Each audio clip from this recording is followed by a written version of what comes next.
Hello मेरे प्यारे बच्चों, मैंने अभी पिछला जो वीडियो बताया था कि आप लोगों को अच्छी तरह से याद कर लेंगे। देखो बेटा, कोई ऐसा मंत्र नहीं होता है कि जिससे कि आप को मार दिया जाए और आप जो आगे बढ़ जाएंगे, सब याद हो जाएगा। इसका एक ही मंत्र है कि आप इनको देखिए, पढ़िए, दिमाग में बैठाइए, दिमाग का चंचलता दूर करें। यदि जो सीखना चाहता है कोई भी विद्यार्थी, तो आधे घंटे में ही एक एक वीडियो है, उसको ध्यान से सीख करके प्रैक्टिस वाली क्या बोलते हैं, कोई आपके पास किताब है तो उससे ले लीजिए, या कुछ नहीं आता है तो मैंने अपना नंबर लिखा था 902611, अभी लिख देता हूँ मैं, और 876। तो अब हम देखते हैं कि सेंटेंस जो हमारे हैं कितने प्रकार के होते हैं। ये भी आपने पढ़ा होगा। एक होता है सिंपल सेंटेंस, उसके बाद जो है तो सिंपल सेंटेंस में सिंपल प्रेजेंट, सिंपल पास्ट और सिंपल फ्यूचर। उसके बाद present indefinite, present continuous, present perfect और प्रेजेंट परफेक्ट कंटीन्यूअस। और पास्ट में भी होता है और फ्यूचर में होता है कि past indefinite, past continuous, past perfect और पास्ट परफेक्ट कंटीन्यूअस। फिर फ्यूचर में ही होता है, आपको देखा ही होगा। तो कहते हैं कि देखिए, सेंटेंस जो है एक सिंपल सेंटेंस होते हैं, एक टेंस में होते हैं। उसके बाद एक आता है आपको उस सिंपल में ही आ जाता है निगेटिव, और एक आ जाता है इंट्रोगेटिव, और एक इंट्रोडिगेटिव भी आ जाता है। उसके बाद आता है आज्ञा सूचक वाक्य, जिसको हम बोलते हैं, यहाँ पर देखिए है इम्परेटिव। इसमें क्या होता है कि कोई आर्डर देता है, या कोई प्रार्थना करता है, या कोई सलाह देता है। ये तीन हमने देखो इम्परेटिव में लिख दिया है।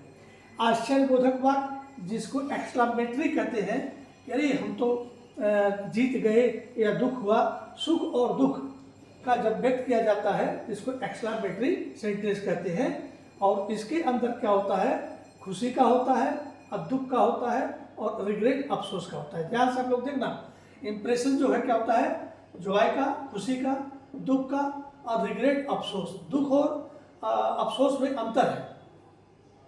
उसके बाद तीसरा आता है इच्छात्मक वाक्य। तो अभी इसमें बता रहा था कि आज्ञा सूचक वाक्य में वो जब हम बदलते हैं डायरेक्ट से इनडायरेक्ट में, तो हम कंजक्शन टू लगाते हैं, दैट नहीं लगाते हैं, वो भी वर्ब से पहले। उसका उदाहरण के साथ मैं समझाऊंगा। उसके बाद आश्चर्यबोधक वाक्य में क्या है, इसमें कंजक्शन नहीं लगाते हैं। उदाहरण के साथ जब दूंगा तो पता चलेगा। और इन उसके बाद जो है ऑप्टेटिव वाले में, इच्छात्मक वाक्य में कोई कंजक्शन कभी दैट लगाते हैं, कभी कभी दैट लगा देते हैं, और कभी कभी हम कोई कंजक्शन नहीं लगाते हैं। कारण ये है कि इंग्लिश विदेशी भाषा है, हमने सीखा है, आपको सिखा रहे हैं। मैं चाहता हूँ मैं और वीडियो बनाने वाले लोगों से भिन्न हूँ। कुछ लोग बहुत हाई फाई में कलर फलर करके बनाते हैं, कुछ हैं जो वीडियो बनाते हैं तो ठीक बताते हैं, लेकिन अमूमन जो जितना चिल्ला चिल्ला के बनाते हैं वो सिर्फ आपको बेवकूफ़ बनाते हैं, वो उतना नहीं रहता है। हम लोग सीधे आदमी हैं, मेरे पास कोई डेकोरेशन नहीं है। बहुत मिलेगा तो एक हिंदुस्तान का एक झंडा मिलेगा भारतवर्ष का, और उसके बाद जो है हमें और एडिट करने के लिए आता भी नहीं है। तो मैं ब्लैक बोर्ड पर जैसे बच्चों को पढ़ाता था, उसी तरह से मैं सारे बच्चों को पढ़ा रहा हूँ, जिसको देख लेंगे वो पढ़ लेंगे। तो ये मैंने जब आपको ये बता दिया है, इतना जो है आप लिख लेना, याद कर लेना। उसके बाद हम आपको एक चीज़ और बताएंगे। इसमें बेटा सबसे बड़ी चीज़ क्या है कि एकाएक में कोई चीज़ खत्म नहीं होती है। आप खाना खाने बैठते हो तो एक साथ सब नहीं खा लेते हो। तो इसमें देखा जाएगा कि जब एक डायरेक्ट स्पीच जो है, रिपोर्टिंग स्पीच में किस टेंस में वाक्य होगा, तो रिपोर्टेड स्पीच में क्या बदलेगा, क्योंकि बिना बदले होगा ही नहीं। अभी आपको पिछले वीडियो दिया था। तो कामा के बाहर वाले वाक्य किस टेंस में होंगे, तो इसके कामा के अंदर वाला भी किस टेंस में होगा। मतलब एक किस टेंस में होगा तो एक किस टेंस में होगा, और एक किस सेंटेंस में है तो सेम टू सेम रह जाएगा। फिर इन्वर्टेड कामा के अंदर जो आपके प्रोनाउन है, नाउन है, singular number third person he see it है, उसके बाद सेकंड पर्सन है, वो कैसे उसमें से बदल जाते हैं। तो थोड़ा सा और मैं आप लोग को चार्ट दूंगा, चार्ट देख लेना, साथ में एक एक उदाहरण भी दूंगा।